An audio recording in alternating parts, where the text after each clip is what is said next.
They say marriage is a safe place, but sometimes the people meant to protect you are the ones who destroy you.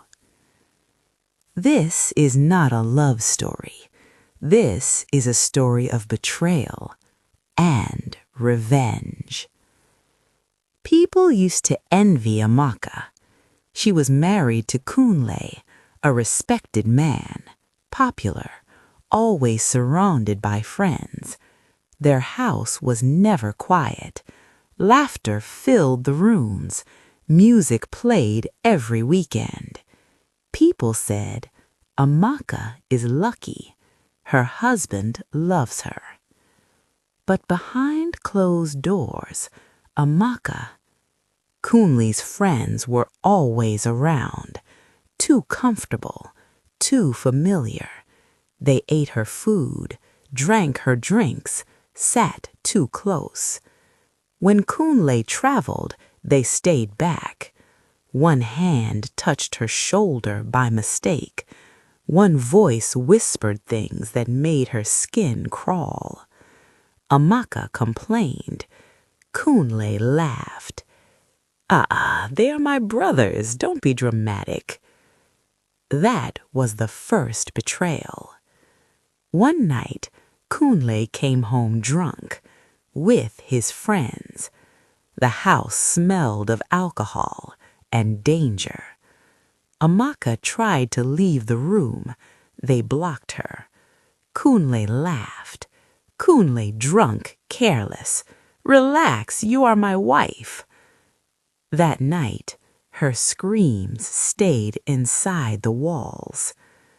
By morning, Kunle acted like nothing happened. His friends avoided her eyes.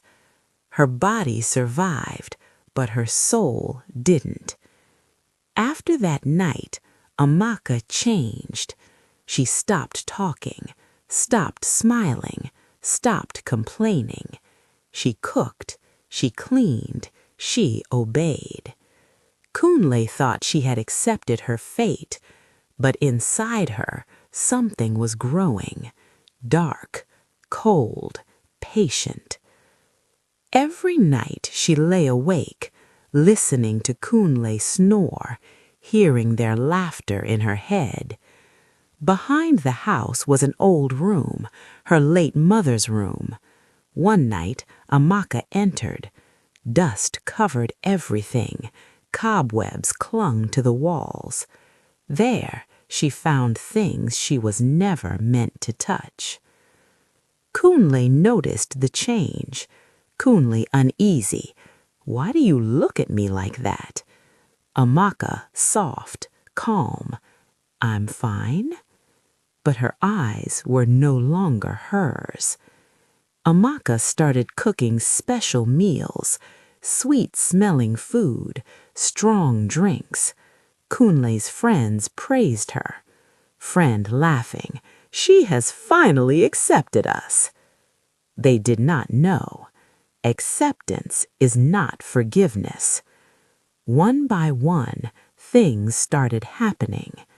One friend collapsed on the road, foam in his mouth. Another ran mad at night, screaming Amaka's name. Another died quietly in his sleep. Kunle became afraid, shaking. Something is wrong.